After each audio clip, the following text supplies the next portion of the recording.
정책 겉과 속을 들여다보는 정치훈 시작합니다. 오늘은 조기현 민주당 법률위 부위원장, 윤기찬 국민의힘 법률위 부위원장과 함께 집중 분석해 보겠습니다. 어서 오세요. 네, G7 일정을 마치고 오늘 새벽에 귀국한 이재명 대통령, 잠시 전에 국무회의를 주재했습니다. 2차 추경안이 다뤄졌는데 민생회복 지원금이 포함됐죠. 네, 예상대로 전 국민을 대상으로 했는데 15만 원을 전 국민에게 주고 소득 수준에 따라서 차등별로 좀 더 지급하겠다 이런 내용인 거죠.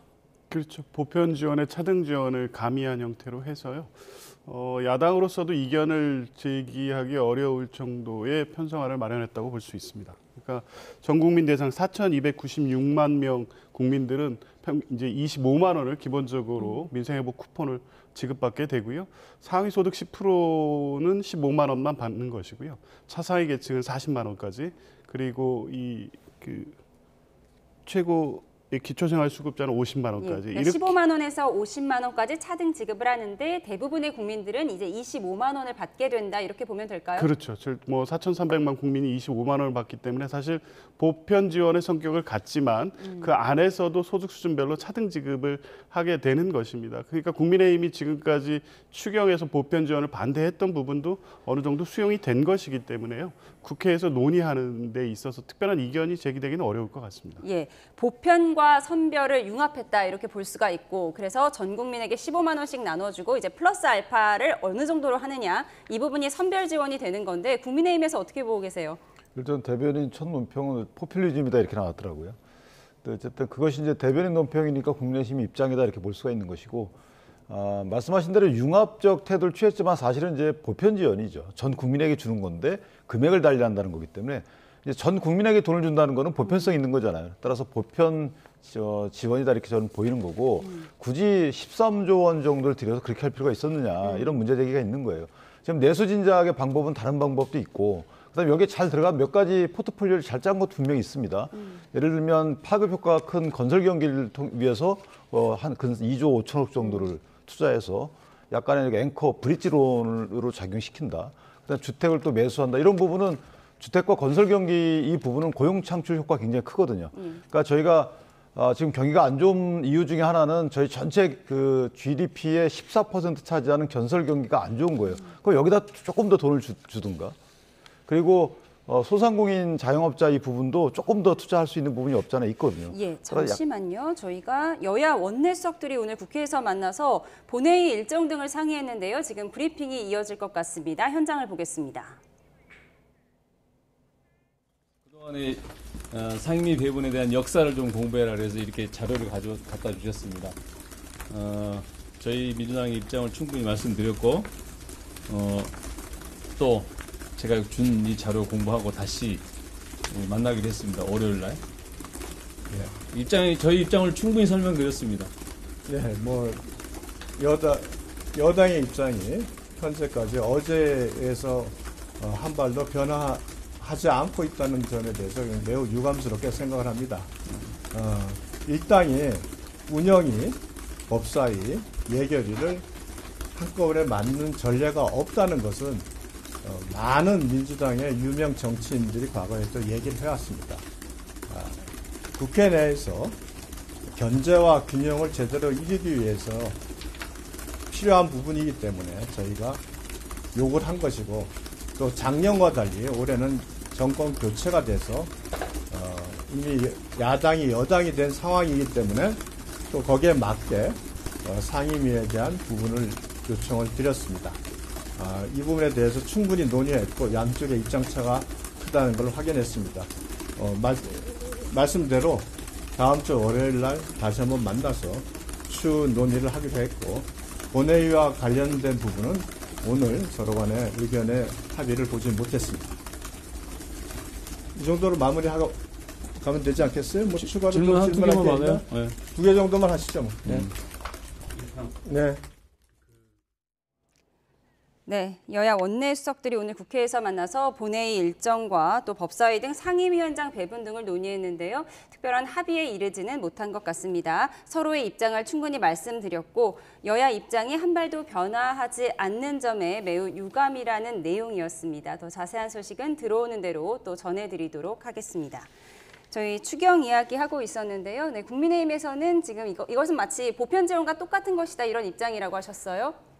그러니까 전 국민에게 돈을 이렇게 줄 필요가 있느냐. 그 차등에 어떤 외피를 씌웠지만 사실은 이제 전 국민에 대한 보편 지원이고, 그다음에 지난 5월 1일 추경에도 13조 8천억 원 했는데 그 당시에도 거의 적자국채 발행을 거의 한 70%로 메웠단 말이죠. 그때도 또 구조조정과 뭐 세계 잉여금이 약간 있었죠. 근데 지금은 아마 그 거의 100%일 거예요. 말씀은 저렇게 이제 실제 뭐 구조조정 한다고 했는데 그 이 세입 경정까지 들어갔기 때문에 국채 발행이 거의 100%라고 좀 볼 수밖에 없는 상황이고, 그다음에 3연속 지금 세수 결손이라고 계속 비판해 오셨는데 이렇게 또 전 국민에게 돈을 줄 이유가 뭐가 있는지 잘 모르겠다라는 부분이 하나 있어요. 왜냐하면 2020년도 문재인 정부 시절 이후에 첫 전 국민 대상 돈을 주는 거거든요. 그 당시에도 과연 이게 그러면 소비 진작 효과가 있었느냐에 대해서 KDI 그 당시에 연구를 했는데 0.25에서 0.35% 사이였다는 거죠.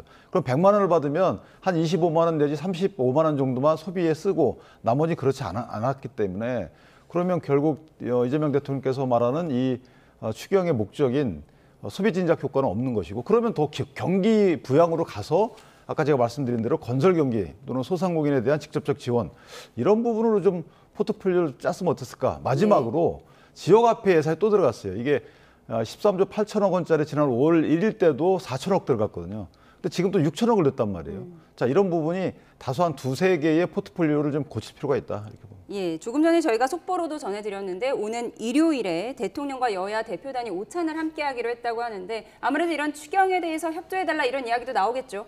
뭐 당연하죠. 예, 일단 G7 회담에 참석하고 오셨기 때문에 순방의 성과를 설명하는 자리가 될 것이고요. 지금 당장의 이 추경에 대해서는 여야가 뭐 대선 때 같이 공의 공약했고 이 규모도 거의 비슷했습니다. 이제 세부 내용을 어떻게 편성할지에 약간의 차이가 있었지만 서두에 말씀드린 바와 같이 보편 차등 지원의 내용을 다 반영한 추경 아니고, 지금 워낙 민생이 어렵기 때문에 추경의 조속한 통과에 대한 협조를 구하는 자리가 될 것으로 보입니다. 예.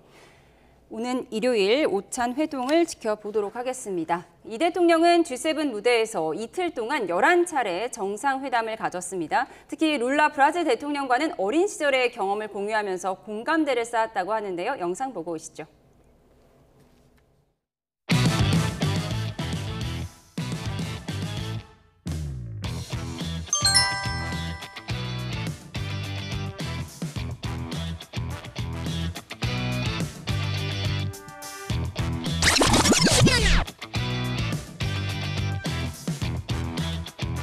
이 대통령이 소년공 시절 프레스기에 눌려 팔을 다친 일화를 말하자 룰라 대통령을 자신의 경험도 이야기하며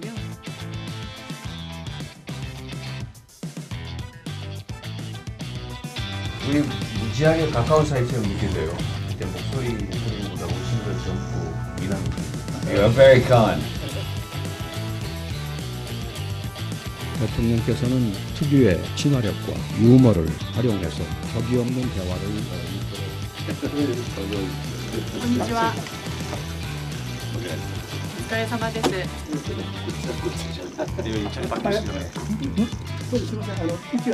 逆です。これ逆です。すいません。ありがとうございます。よろしければもうちょっとこちら側に少しだけ、はい、ありがとうございます。ありがとうございます。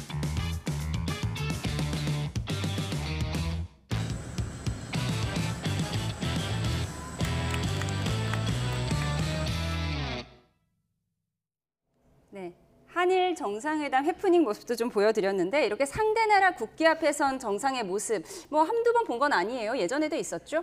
예, 근데 저 부분은 사실은 이제 다소 어찌 보면 좀 우대해 준 거죠. 우리나라 국기 같은 경우에는 사실 양보할 수가 없는 거니까. 네. 국기는 이제 원래 오른쪽에, 그러니까 시청자 입장에서는 왼쪽이죠. 예. 그게 맞는 것이고, 다만 이 대통령께서 이제 상대방 일본의 수상을 우대해 주느라고 거기 설하라고 했는데 또 바뀌었다. 저런 부분은 해프닝으로 보이지만 실제로 보면 조금 더 친밀감 있는 어떤 에피소드이기 때문에 예. 저는 개인적으로 결코 이게 뭐 무례거나 결례라거나 이렇게 보여지지 않고 예. 다소간의 혼선이 있다 하더라도 약간의 좀 정답게 보이는 측면이 없잖아 있어요. 그다음에 이재명 대통령이 저도 의외라고 생각한 부분이 친화력이 대단하신 것 같아요. 그러니까 정상들 간에 저렇게 어떤 공식적인 멘트보다 저런 식의 개인적인 대소사 이런 부분에 대해서 내가 알고 있고 거기다 평가를 해주게 되면 이 개인적인 관계에 따라서 정상 간의 또 소통도 잘 되기도 하고 안 되기도 하기 때문에 그러니까 정치적 감각이 있으신 거죠. 저 부분은 굉장히 저는 높게 평가를 합니다. 예, 야당에서 극찬을 해주셨어요. 브라질 룰라 대통령과는 소년공 시절의 일화를 같이 공감대를 이뤘다고 하더라고요. 공통점이 두 정상 간 참 많으시죠. 일단 어린 시절 소년공 시절을 겪었다는 점, 그리고 그 과정에서 장애가 있습니다. 이 룰라 대통령 같은 경우에도 손가락이 없죠. 이재명 대통령 같은 경우에 팔이 장애가 있지 않습니까? 그리고 또 이 정치적 고초를 겪는 과정도 비슷합니다. 다 이제 두 분 다 최근의 일이긴 한데 검찰에 의해서 룰라 대통령도 수감됐다가 대법원의 무죄 판결로 다시 대통령에 복귀한 대통령이고, 이재명 대통령도 뭐 우리 국민들 다 아시는 바와 같이 지난 3년간에 겪은 어떤 정치적 고초, 이런 걸 보면 두 분 간에는 뭐 특별한 공감대가 있다는 걸 좀 확인을 한 것이고, 아마 그런 대화를 많이 나눴던 것 같습니다. 정상 이 다자 회의 그 앉아 있는 자리에서 보면 룰라 대통령이 아마 이런 내용을 이 마크롱 대통령한테 설명하니까 또 마크롱 대통령이 뭐 이렇게 이 손으로 손짓으로 또 그걸 표현하는 장면도 있었고요. 어쨌든 6개월 만에 정상 외교에 복귀를 했고, 국민들께서는 오랜만에 대통령의 정상회견을 편안한 마음으로 지켜볼 수 있었다, 그런 생각이 들었습니다. 예, 훈훈하게 G7 정상회의를 돌아봤습니다. 그런가 하면 김민석 국무총리 후보자 검증을 위한 인사청문회에 오는 24일과 25일로 잡혔는데요. 증인 채택 문제를 두고 여야가 신경전을 이어가고 있습니다. 우선 국민의힘 파상 공세 정리해봤습니다. 그래픽을 좀 보시죠. 네, 주진우 의원은 김민석 의원의 동문서답 시리즈라는 글을 올렸습니다. 소득보다 지출이 훨씬 많은 이유를 설명해달랬더니 노부부 유서 사건이 억울했다는 답을 내놓는 등 후보자가 구체적인 해명을 못하고 있다는 점을 강조한 겁니다. 김기현 의원은 자고 나면 새로운 의혹이 또 등장하는 가히 까도비, 까도 비리 의혹 후보라는 말이 어울릴만 하다고 꼬집었는데요. 오늘 국민의힘 대책회의에서 나온 이야기 듣고 오시죠. 김 후보자는 청문회도 열리기 전에 이미 총리 행세를 합니다. 경제부처 보고를 받고 외교 특사를 접견하고 차관을 대동해 재난상황실까지 방문했습니다. 김민석 후보자는 이미 국민 검증에서 탈락했습니다. 파면 팔수록 미심쩍습니다. 파파미 후보입니다. 그런데 김민석 후보자 민주당은 의혹을 소명하기는커녕 눈에 실핏줄이 터졌다는 등 전처를 증인으로 부르는 것은 선을 넘는 일이라는 등 감성파리로 일관하고 있습니다. 네, 까도 비리 의혹, 까도비. 파도 미심쩍은 파도미라면서 국민의힘은 김 후보자를 공격하고 있는데, 국민의힘에서는 10대 결격 사유를 뽑았는데 아직 증인 채택 문제도 해결되지 않은 거죠.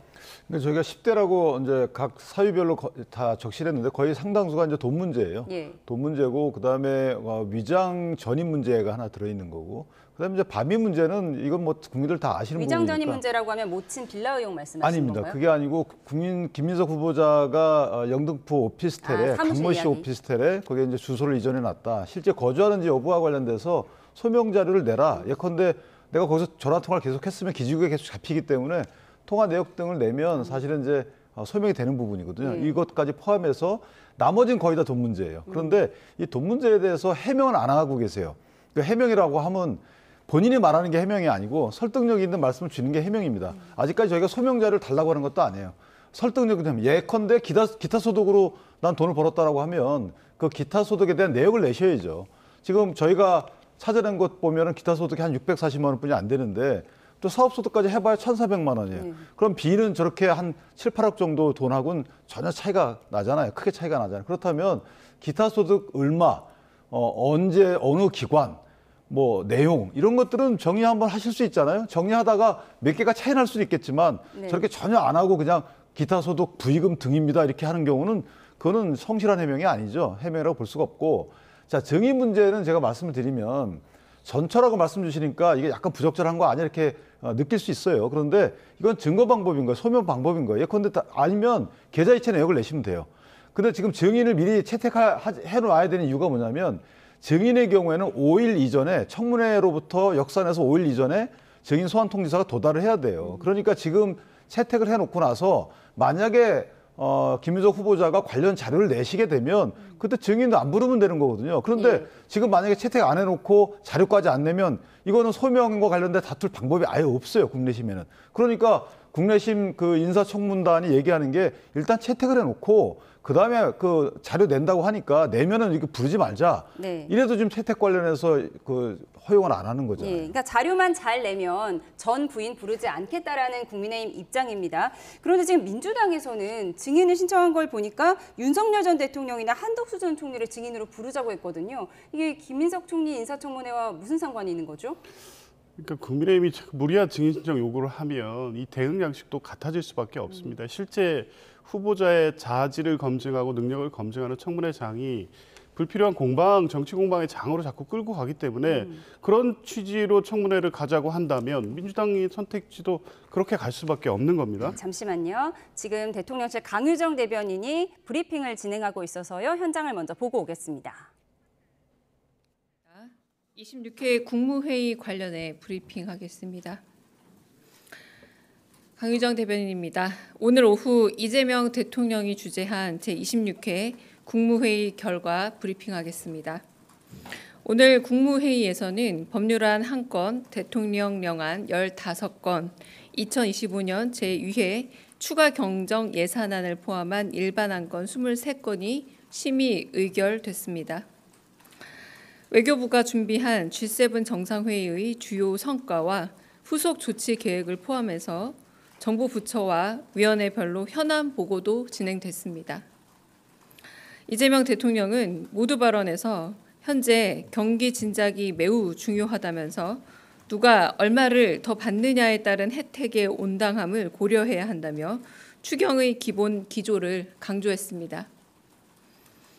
또한 정부를 상대로 제기되는 수천 수만 건의 민원에 대해 납득할 만한 설명을 국민께 해드리고 민원 사항을 듣는 게 공직자의 의무라고 강조했습니다. 이어 이재명 대통령은 안건으로 상정된 각각의 법안에 대해 꼼꼼한 질의응답을 이어갔습니다. 오늘 결의된 안건 중에 국가과학기술 경쟁력 강화를 위한 이공계 지원 특별법 시행령 일부 개정령안, 아동학대 범죄의 처벌에 대한 특례법 시행령 일부 개정령안, 국민연금법 시행령 일부 개정령안, 노후계획도시 정비 및 지원에 관한 특별법 시행령 일부 개정령안, 마지막으로 1229 여객기 참사 피해 구제 및 지원 등을 위한 특별법 시행령안은 이재명 대통령이 후보 시절 약속한 공약의 실현이자 실행임을 밝힙니다. 국가과학기술 경쟁력 강화를 위한 이공계 지원 특별법 시행령 일부 개정령안에 대해서는 연구 인력의 해외 유출에 대한 현황을 물었고 이어 국내 고용 상황이 악화되지 않는 선에서 해외 우수 인력을 유치하는 방안을 찾아 보고해달라 당부했습니다. 이에 과학기술정보통신부 장관, 법무부 차관, 중소기업벤처부 장관과 노동부 장관이 보충 설명하는 입체적인 회의가 진행됐습니다. 또한 G7 정상회의 자리에서 각국 정상들을 초대했던 경주 에이펙 진행 상황에 대해서도 점검했습니다. 개별 정책과 홍보 예산 책정 및 관리의 효율성과 합리성에 대해 질의응답이 이어졌고 저출산 고령사회위원회를 비롯한 8개 배석 부처 현안을 보고받았습니다. 이 중 2개의 배석 부처 현안 보고가 마무리되었고 6개는 다음 국무회의로 수년되었습니다. 가장 관심이 높은 추경안에 대해 말씀드리겠습니다. 이재명 정부는 최근 경기 부진과 민생의 어려움, 우리 경제가 당면한 현안에 대응하기 위해 30조 5천억 원 규모의 추경안을 편성했습니다. 주요 내용은 다음과 같습니다. 첫째, 민생회복 소비 쿠폰 지급, 지역사랑 상품권 추가 발행, 건설경기 활성화 등 경기 진작을 위한 15조 2천억 원을 투자합니다. 특히 전 국민에게 1인당 15만 원에서 50만 원의 민생회복 소비 쿠폰을 지급하기 위해 10조 3천억 원의 국비를 반영했습니다. 둘째, 취약자주 채무 조정 패키지 등 민생 안정을 위해 5조 원을 투자합니다. 셋째, 세수 부족 예상분을 보강하기 위해 세입 경정을 10조 3천억 원 규모로 추진합니다. 금번 추가 경정 예산안은 22개 기금 운용 계획 변경안과 함께 국무회의 의결 후 다음 주 국회에 제출될 예정입니다. 지금은 대한민국 경제가 다시 뛸 수 있도록 정부가 적극적으로 나서야 할 때입니다. 더 늦기 전에 제대로 된 처방이 필요합니다. 정부는 신속한 추경 편성과 속도감 있는 집행으로 이번 추경이 경기 진작과 민생 안정의 마중물이 되도록 최선을 다하겠습니다. 국회의 적극적인 협조도 당부드립니다. 이상입니다. 혹시 질문 있으시면 카메라. 네, 추경안과 관련한 강유정 대통령실 대변인의 브리핑 내용 듣고 오셨습니다. 저희는 두 분과 대담을 이어가겠습니다. 네, 청문회 이야기하고 있었습니다. 이렇게 청문회를 앞두고 공세가 이어지자 민주당은 인사청문회법 개정 추진에 나서겠다는 의지도 내비쳤는데요. 민주당 내 입장차도 느껴집니다. 들어보시죠. 마음은 콩밭에 가 있는 것 같아요. 사실 전철을 부린다는 게 상식적으로 말이 됩니까? 전 여자친구도 부르기 싫은 게 이 사람 마음인데 전 부인까지 불러가지고 이 모든 사생활 다 털고. 김민석 국무총리 후보자에 대한 흠집내기가 도를 넘고 있습니다. 인사청문회의 본래적 목적과 기능을 회복해야 하겠습니다. 민주당은 인사청문회법 개정을 빠르게 추진할 것입니다. 하지만 민주당 내에서도 우려하는 목소리가 나오고 있고 유인태 전 국회 사무총장은 김민석 후보자의 언론 대응 태도가 아쉽다고 했습니다. 들어보시죠. 정치라는 과정에 있어서 조금 국민들이 보기엔 투명하지 않은 부분도 좀 있어 보입니다. 얼핏 보니까 묻는 기자 보고 또 어디 채널이냐고 그러고 그런 말 안 썼으면 좋겠다. 허위 차용증을 쓰고 자금을 지원받았다는 의혹이 제기됐는데요. 누가 질문하셨죠? 신 빌라에 대해서도 또 자금 의혹이 하나 좀 제기됐는데 여기 대해서 좀 입장이 어떠세요? 여기는 어느 채널인가요? 저희 지금 다 풀입니다. 아, 그래요? 예. 아까 말씀드렸던 놓친 빌라 자금 의혹은 어떻게 돼요? 아니 누가 그 질문하는데 꼭 나 좀 비키라고 나 좀 저쪽 좀 쳐다보게 하는 사람하고 비슷해 보이잖아. 특검에서 소환 조사 요구하면 응하실 건지 궁금합니다. 경찰 출석 요구 이번에 응하실까요? 세계 특검 모두 아니, 저 사람들 좀 보게 이 앞을 가로막지 좀 말아주시면 안 되겠어요? 그쪽으로 조금 앞으로. 세계 특검 모두 정치 보복 특검이라고 보십니까? 네, 유인태 전 사무총장은 김민석 후보자의 언론 대응 태도에 대해서 지적을 했는데 윤 전 대통령과 비교까지 했어요. 네, 둘 다 적절하진 않죠. 그런데 특히 이제 김민석 후보자의 경우에는 이제 그 검증을 받고 있는 상황이잖아요. 누차 민주당에서도 예전에 얘기했지만 대통령이 해당 공직자에 대해서 후보자로 정할 때 자체 검증이 하나 있는 것이고, 그다음에 국회에서 인사청문 과정에서 또 검증 단계가 있는 것이고, 그다음에 이제 언론의 검증이라고 했어요. 그럼 이제 검증 과정에서 검증을 위해 질문을 던졌는데 거기에 대해서 발끈하고 사실 검증을 막는 거기 때문에 저런 태도는 어찌 보면 권력 통합의 부작용이다, 저는 이렇게 보는 거죠. 만약에 저게 야당이 그 다수당이었으면 저렇게 할 수 있겠어요? 못하는 거죠. 그러니까 저희가 이 시스템상의 문제가 있는 겁니다. 지금 김민석 후보자의 저런 여러 제기된 의혹들이 사실은 지금 아직 사실관계가 밝혀지지 않았지만 의혹 자체가 합리적인 부분이 없지 않아 많습니다. 그럼에도 불구하고 너무 떳떳해요. 실제 또 후보자로서 마치 서리처럼 업무를 보고 다니세요. 자, 이런 모든 부분들이 나는 이미 청문회 통과한 거 아니야? 민주당이 뒷배에 받쳐주고 계시고 대통령 신임이 꺾이지 않는다 그러면 나는 어떠한 의혹이 제기돼도 난 후보 총리로서 되는 거야. 이런 식의 오만함으로 비칠 가능성이 있기 때문에 저 부분은 단순히 본인의 어떤 행동뿐만 아니고 향후에 민주당과 대통령에 대한 국정 운영 동력도 떨어뜨릴 수 있는 거기 때문에 상당히 자중하거나 사과해야 될 부분이라고 저는 생각합니다. 예. 그런데 민주당은 이에 대해서 인사청문회법 개정을 빠르게 추진하겠다고 밝혔습니다. 어떤 내용이죠? 구체적인 내용까지 준비되어 있는 것 같지는 않고 지금 준비하고 있는 것 같은데요. 당론은 아니고 지금 개별 의원들의 의견인가요? 예, 아마 근데 이제 진성준 정책위의장의 입장이기 때문에 아마 정리된 입장이 곧 나올 것 같습니다. 그러니까 이런 방식으로 인사청문회가 후보자의 자격과 능력을 검증하는 자리가 아니라 모욕주기, 망신주기, 무분별한 의혹 제기로 계속 갈 경우 이게 뭐 어떤 의미가 있는지에 대한 문제 제기를 안 할 수가 없는 거죠. 그래서 단적 사례를 들자면 미국처럼 철저하게 이 윤리성, 도덕성에 대한 검증을 사전 검증 차원에서 FBI 국세청이 하는 방식을 통해서 하고 실제 인사청문 과정은 능력에 대한 검증 그것들이 국민에게 공개되면서 국민들께서 총리직을 수행할 만한 어떤 능력과 자질을 갖췄는지가 종합적으로 검토되는 상황 이렇게 인사청문회가 마련돼야 되는데 지금 인사청문은 이렇게 무분별하게 공격을 하고 결국 이걸 견디지 못한 후보가 낙마를 하는 상황을 만들기 위해서 계속 진행되기 때문에 근본적으로 제도 개선이 필요하다는 입장이 안 나올 수 없고요. 특히 가족을 증인으로 채택하는 문제는 꼭 짚고 싶은데요. 미국 같은 경우에 보면 인사청문 대상 뒷자리에 가족들이 쭉 앉는 경우가 가끔 있습니다. 그건 뭐냐면 그만큼 이 명예로운 자리이고 또 가족을 중시하는 어떤 미국 문화의 한 단면이기도 한데 이제 그런 걸 통해 가지고 공직자의 자리라는 것이 어떤 의미인지를 국민들께 보여주는 거죠.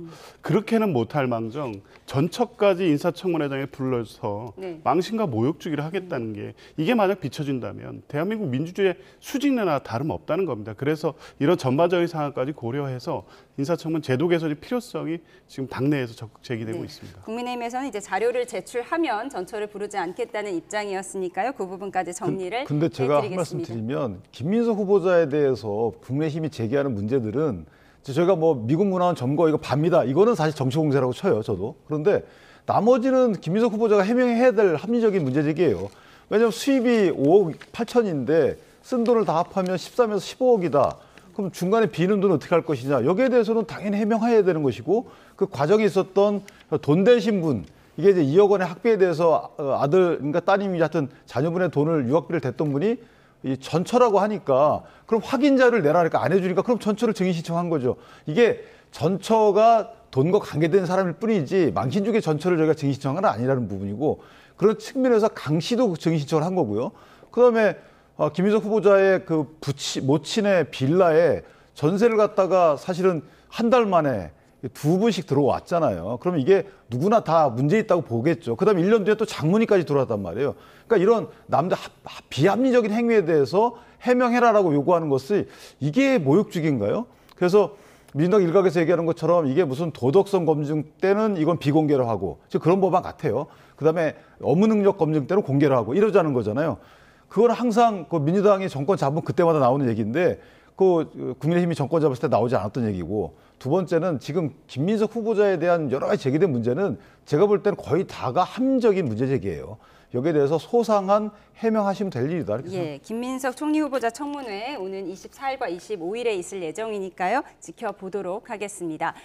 다음 이야기 해보겠습니다. 8월 2일에 열리는 민주당 전당대회 친명 양강 구도로 치러질 전망인데요. 이런 가운데 박범계 법사위원장 내정설을 두고 당 안팎에 시끄럽다고 합니다. 화면을 보시죠. 한 매체가 어제 오후 늦게 법사위원장에 박 의원이 내정됐다고 보도한 이후 기사 댓글창과 온라인 커뮤니티 등에는 반대한다는 글이 연이어 올라왔습니다. 유연함보다 강단 있는 분이 법사위원장을 했으면 한다. 박 의원은 법무장관 시절 검찰개혁에 미온적이었고 조국 전 대표의 억울한 기소를 방관한 사람이라는 등의 내용인데요. 원내대표 선거 과정에서 권리당원 표심에 호소했던 김명기 원내대표. 내정은커녕 아직 논의조차 안 한 사안이 보도됐다며 진화에 나섰습니다. 그런가 하면 법사위원장직을 내놓고 당권 도전에 나선 정청래 의원, 한때의 강성 지지자로부터 공격받은 일화를 언급하기도 했는데요. 유인태 전 총장은 정 의원에 대해 이런 평가를 내놓았습니다. 이어서 들어보시죠. 정청래는 왕수박이다. 예. 예를 들면 이런 이제 공격들이 있었나 봐요. 근데 정청래가 왕수박이면 도대체 어떻게 하자는 말이냐. 그래서 정화가 지금 돼가고 있고 그렇게 된 걸로 알고 있습니다. 박찬대 의원의 장점 좀 설명해 주시죠. 사람이 굉장히 좋습니다. 좋고 그리고 이렇게 뭐랄까 마음이 비단결 맺힌 게 별로 없어요. 그 정청래 의원이 조금 너무 강성 아니에요. 말을 해도 다들 이제 이미지가 여당의 대표가 좀 부드러운 사람이 됐으면 좋겠다. 아마 이런 좀 그 흐름도 있는 것 같아요. 당한 법사위원장 하면서도 말을 왜 꼭 저렇게 하지 이럴 때가 참 많았잖아요. 네, 하정우 대통령실 AI 미래기획수석이 이공계 지원 특별법과 관련해 브리핑을 진행하고 있습니다. 현장 보겠습니다. 안녕하십니까. AI 미래기획수석 하정우입니다. 오늘 국무회의에서 이공계 지원 특별법 시행령이 의결되었습니다. 우리 정부 출범 후 속도감 있게 추진한 개정안과 우리 정부의 이공계 인재 육성 방향을 말씀드리도록 하겠습니다. 정부는 오늘 국무회의에서 국가과학기술 경쟁력 강화를 위한 이공계 지원 특별법 시행령 개정안을 의결하였습니다. 이재명 대통령은 지난 대선에서 국가대전환과 과학기술 혁신을 이끌 청년 과학기술 인력에 대한 지원을 대폭 확대하고 과학기술인들이 연구에 전념할 수 있는 환경을 적극 조성한다고 약속한 바 있습니다. 이번 시행령 개정은 과학기술 인재 육성에 관한 국민과의 약속을 빠르게 이행하고 초중등생, 대학생, 대학원생, 신진, 중견, 고경력으로 이어지는 이공계 전주기 인재에 대해 촘촘히 지원할 수 있는 근거를 만들어 이공계 인재 육성을 위한 국가의 책무를 강화하는 데 그 의미가 있습니다. 이는 과학기술 인재 육성 체계를 보다 효과적으로 만들어 과학기술 중심의 국가혁신 성장 체제 구축에 크게 기여할 것입니다. 주요 내용은 다음과 같습니다. 먼저 초중생들이 수학과학에 대해 쉽게 접근하여 학습 의욕을 고취하고 이공계 대학 진학을 촉진할 수 있도록 다양한 콘텐츠 및 문화 확산 활동 지원에 대해 규정하였습니다. 다음으로 이공계 대학생과 대학원생들이 양질의 교육을 받을 수 있도록 첨단 기술 및 융합 분야 인재 양성 근거, 학위과정 통합 활성화, 이공계 대학 연구체계 혁신, 기업 수요 맞춤형 교육 강화, 연구생활 장려금 관련 규정 등 맞춤형 지원 근거를 마련하였습니다. 그간 불안정한 상태에서 연구를 할 수밖에 없던 박사 후 연구원, 소위 포닥에 대한 지원 근거도 명확히 하였습니다. 또한 이들의 안정된 연구 환경 조성을 위해 대학 및 연구기관마다 제각각인 지원 기준을 통일하는 표준 지침 제작에 착수하였습니다. 이 지침은 채용 경력 개발 지원, 창의적, 도전적 네, 77년생이죠. 하정우 대통령실 AI 미래기획수석의 브리핑 내용 듣고 오셨습니다. 국무회의에서 이공계 지원 특별법 시행령을 의결했다는 내용을 자세히 듣고 오셨습니다. 저희는 두 분과의 대담을 이어가겠습니다. 네, 민주당 법사위원장 자리를 놓고 지금 왈가왈부가 있다라는 앵커 리포트를 저희가 전해드렸는데 박범계 위원장 내정서를 두고 좀 시끄럽다고요. 내정설이 아닌 건 확인이 된 거죠. 김병기 원내대표가 공식적으로 확인한 바와 같이 아직 특정 어떤 의원을 뭐 할지에 대한 논의조차도 안 한 상태인데 지금 뭐 국민의힘에서는 법사위원장 자리를 가져가야 된다 이렇게 주장하고 있는 상황이잖아요. 예, 그런 상황이기 때문에 이제 누군가로 내정됐다는 소문이 더 이제 기사가 부각될 수밖에 없는 상황이 있는 것 같긴 한데요. 지금 이 원구소 협상을 왜 다시 해야 됩니까? 이미 합의된 바대로 2년 동안 민주당이 법사위원장을 하기로 돼 있고요.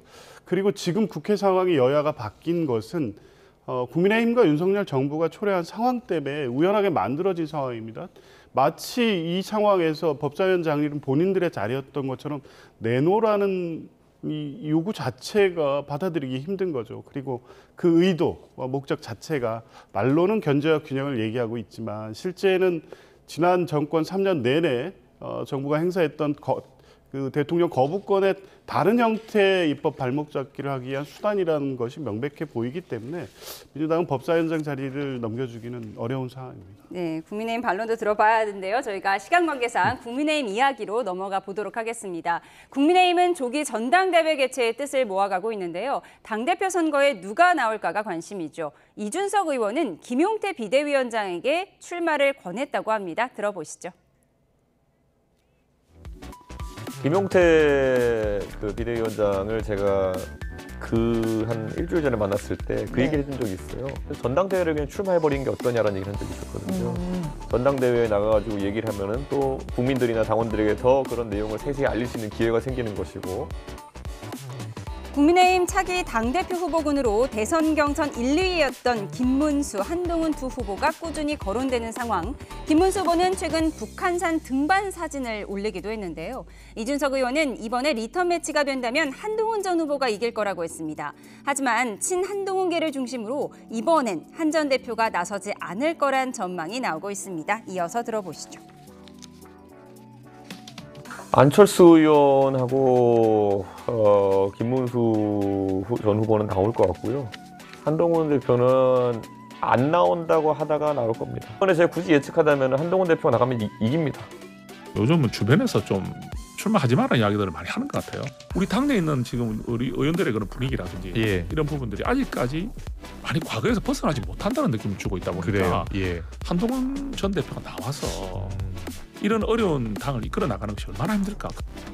네, 그런가 하면 대선 경선 탈락 뒤에 열심히 김문수 후보를 도왔던, 그리고 국민의힘이 패배한다는 출구조사 발표 뒤에도 묵묵히 자리를 지켰던 한 사람, 안철수 의원은 보수의 심장 대구를 찾아 민생 행보를 시작했습니다. 앞서 대구시장에서 열린 기자간담회에서는 선거 패배에 실망하신 국민께 먼저 사과드린다며 당대표 출마 여부에 대해서는 생각해본 적도 생각할 때도 아니다라고 밝혔는데요. 진짜 속내는 어떤 걸까요? 네, 최근 이준석 의원이 국민의힘 당대표 선거에 관심이 좀 있는 것 같습니다.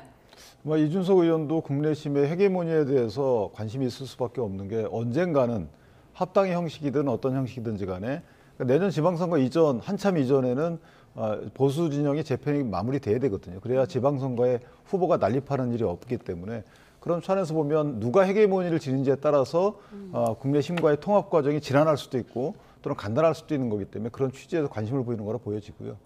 그다음에 이제 당대표의 경우에는 대통령 후보 선출과 달리 룰 자체가 8대2예요. 그러니까 당원 선거인단 8이고 그다음에 그러니까 당신 8, 그다음에 일반 국민 20이기 때문에 실제로 그걸 다 감안하고 나올지 여부를 결정할 겁니다. 더군다나 내년이면 이제 지방선거가 있는데 지방선거에서 만약에 크게 지게 되면 또 당대표를 내려놔야 되고 그런 1년짜리 당대표라는 생각을 갖고 혁신을 해야지라는 생각이 없다면 당대표에 나서지 않을 가능성이 크고 혁신을 반드시 해야 되겠다라는 후보는 나설 가능성이 크고 그러나 제일 큰 것은 승률이다. 승산이기 때문에 그런 승산과 관련된 여러 가지 속으로 생각을 하지 않을까 이렇게 생각합니다. 예, 한동훈 전 대표는 나오는 건가요? 안 나오는 건가요? 안 나올 것 같습니다. 안 나올 것 같습니다. 나오면 질 가능성이 크기 때문에 안 나올 거예요. 예, 알겠습니다. 여야 당대표 선거까지 조금 예상해봤습니다. 지금까지 조기현 민주당 법률위 부위원장, 윤기찬 국민의힘 법률위 부위원장과 함께했습니다. 두 분 고맙습니다.